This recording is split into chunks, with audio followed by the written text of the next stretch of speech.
नमस्कार साथियों। स्वागत है फिर से एक बार आपने सीयूटी क्रैकर्स पे। तो लास्ट टाइम हमने इतिहास का एक ओवरव्यू लिया था और उसमें स्टोन एज और मानव का विकास क्रम को देखा था। आज हम अपने नेक्स्ट टॉपिक हड़प्पा सभ्यता के बारे में बात करेंगे। तो जैसा कि आपको पता है कि हड़प्पा सभ्यता की खोज बहुत बाद में हुई और इससे पहले हम लोग मानते थे कि वैदिक सभ्यता ही पुरानी थी। लेकिन जब यहाँ रेलवे का काम शुरू हुआ अंग्रेजी शासन काल में, तो वहां पर कुछ ऐसे ईंट मिले जो कि आज के ईंट से मैच नहीं कर पाते थे। उस पे लोगों का ध्यान गया, पुरातत्व तो उस पे सकारात्मक पहल की और एग्जीबिशन हुए और खुदाई के तहत एक पता चला कि हड़प्पा सभ्यता एक बहुत ही पुरानी सभ्यता है, यानी कि मेसोपोटामिया और मिस्र की सभ्यता से भी लगभग पुरानी है। तो हड़प्पा सभ्यता एक कांस्ययुगीन सभ्यता है।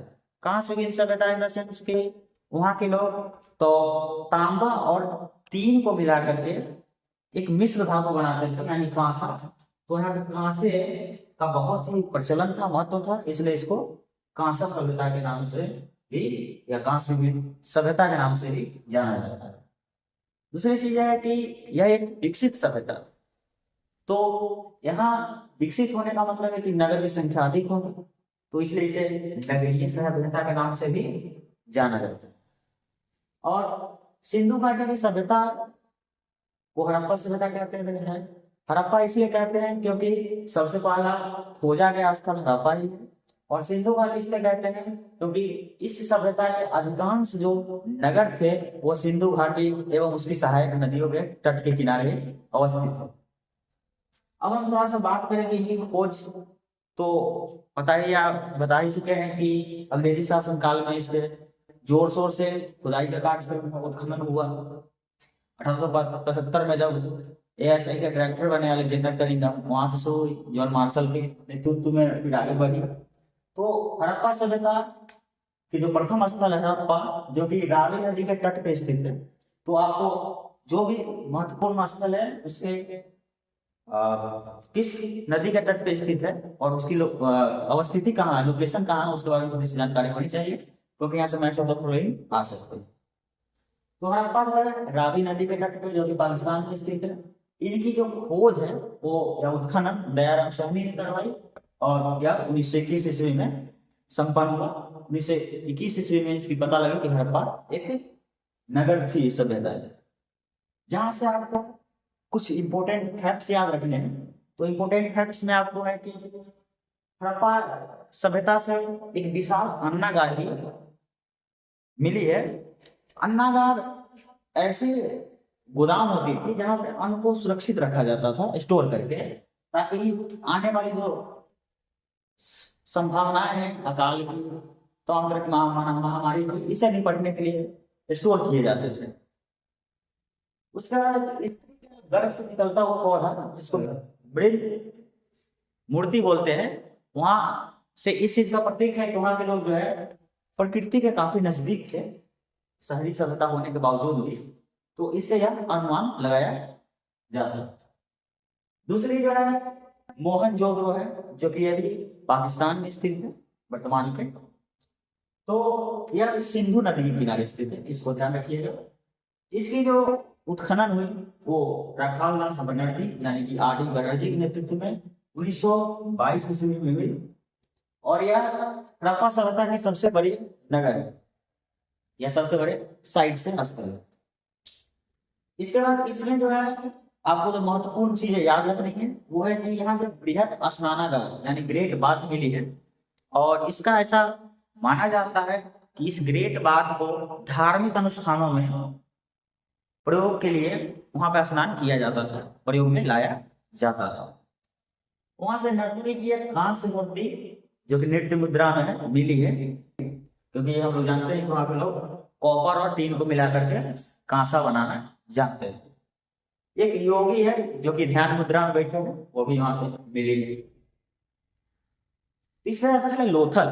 लोथल थोड़ा सा ज्यादा इंपॉर्टेंट है, इंपॉर्टेंट इन द सेंस यह भोगवा नदी के तट पे स्थित है।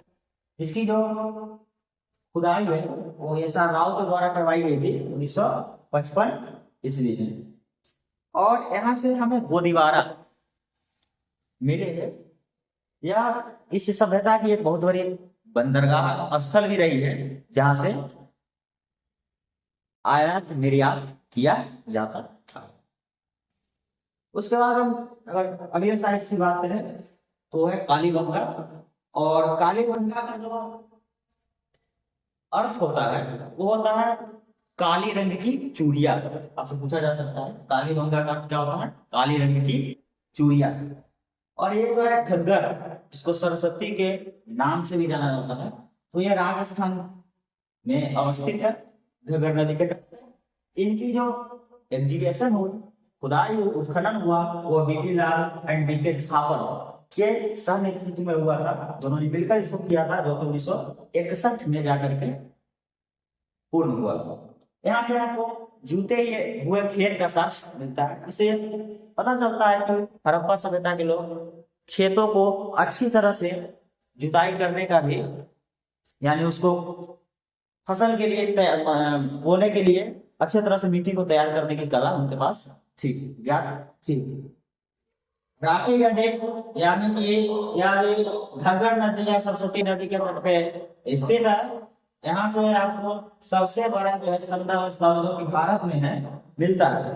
तो राखी गड्ढे जैसे कि आप कालीबंगा जो घग्गर मोहनजोदड़ो जो कि सबसे बड़ा नगर है इस सभ्यता का, जो कि पाकिस्तान में स्थित है।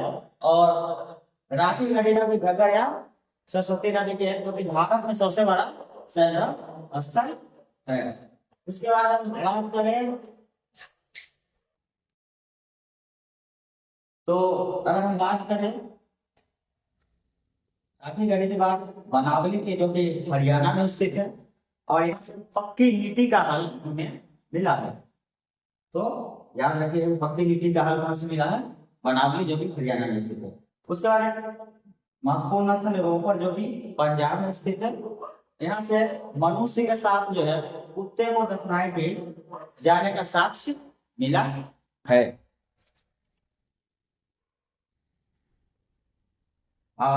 साथियों बात करें इसकी जो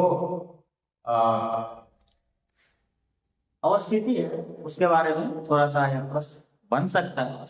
तो उसमें अगर हम इसके उत्तरी हिस्से में देखें तो सबसे उत्तरी हिस्सा है वो मांडा है, जो कि जम्मू कश्मीर में है, वो चिनाब नदी के तट पे स्थित है। अगर दक्षिण की बात करें तो सबसे दक्षिणी बिंदु अभी तक ज्ञात है वो दहमाबाद है, जो कि गोदावरी नदी के तट पे स्थित है।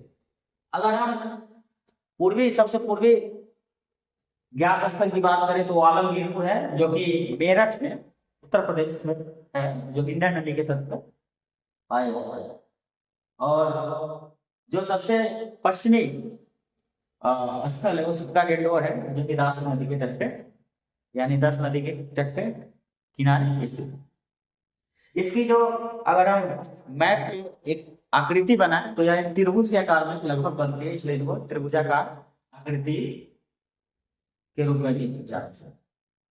वैसे तो हड़प्पा सभ्यता का कालखंड के बारे में विवाद है, विद्वानों में मतभेद है, सब अलग अलग तरीके से अपनी व्याख्या करते हैं, जस्टिफाई करने की कोशिश करते हैं। लेकिन जो कार्बन 14 पद्धति है, C14 पद्धति, जो कि सबसे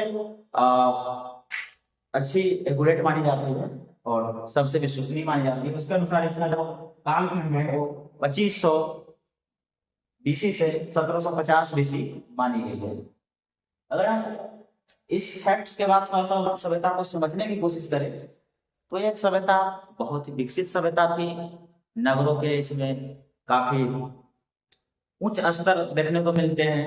जो सड़क की स्थिति थी वो काफी पक्की सड़कें थी उस समय, नाली की एक बेहतरीन व्यवस्था की गई थी, और जल निकासी की जो प्रणाली है वो उस समय के किसी भी सभ्यता में नहीं देखने को मिलती है।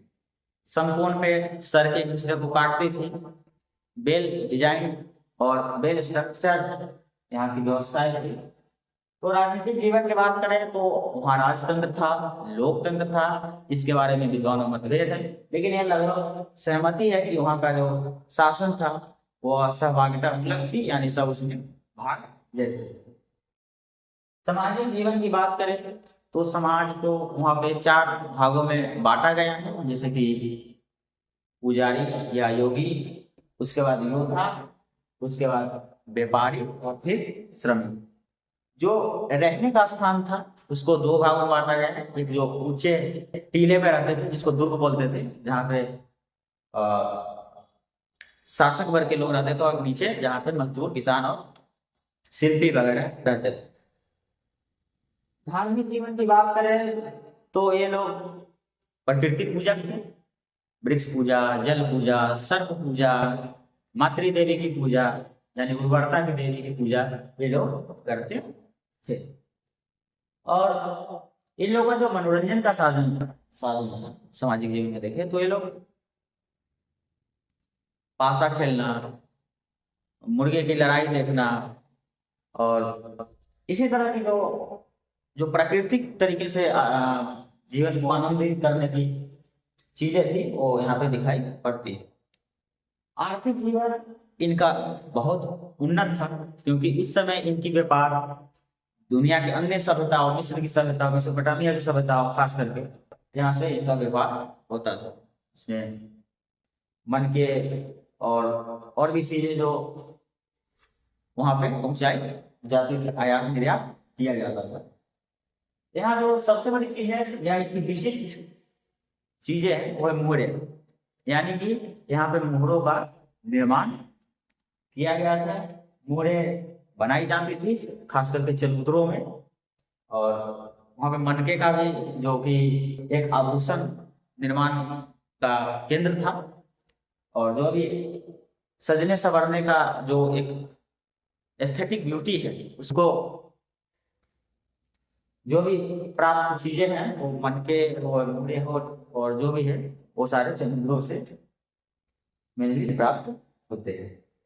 यहाँ की लिपि जो थी वो भाव चित्रात्मक थी, यानी कि मुहर में भी लिपि दो है कि अभी तो पढ़ी नहीं जा सकती, जैसा कि हम लोग लास्ट लेक्चर में देखे थे, या आते थे यहाँ से, यानी कि इसके लिपि तो मिली है लेकिन आज तक पढ़ी नहीं जा सकती है। और जो हम लोग अनुमान लगभग लगाते हैं आज तक, जो भी खोजे हुई है अनुमान लगाया गया वो सब पुरातात्विक स्रोतों के आधार पर ही लगाया गया। तो लिपि इसकी पढ़ी नहीं जा सकती है, मोहरों पर भी है वो भाव चित्रात्मक, यानी कि चित्र के माध्यम से उसके भाव को व्यक्त किया गया है। और ये जो लिपि थी वो दाईं से लेकर के बाईं की ओर लिखी जाती थी, जिसको पृष्ठोपेदन के नाम से या भाव चित्रात्मक के नाम से जाना जाता है। धार्मिक विश्वास में यही है कि वहां के लोग जो है आस्तिक थे, यानी देवी देवताओं में विश्वास रखते थे, प्रकृति के पूजक थे, और जादू टोना में विश्वास करते थे। उनको ऐसा ताबीज वगैरह मिली है जिससे पता चलता है कि वो लोग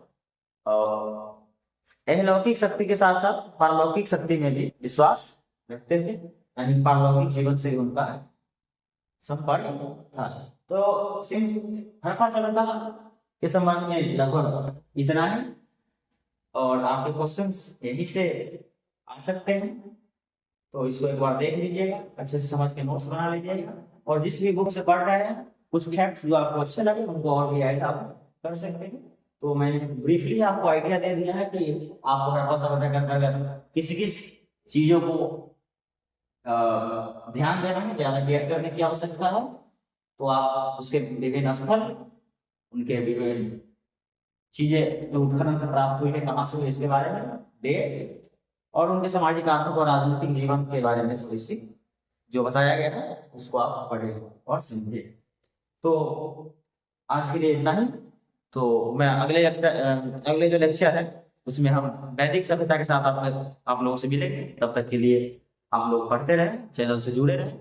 अगर किसी प्रकार की कोई भी समस्याएं आपको आती हैं तो आप हमारे हेल्पलाइन नंबर पर कॉन्टेक्ट करके त्वरित उत्तर प्राप्त कर सकते हैं, और अपने तैयारी को जारी रखें। हम लोग आपके साथ हैं। धन्यवाद।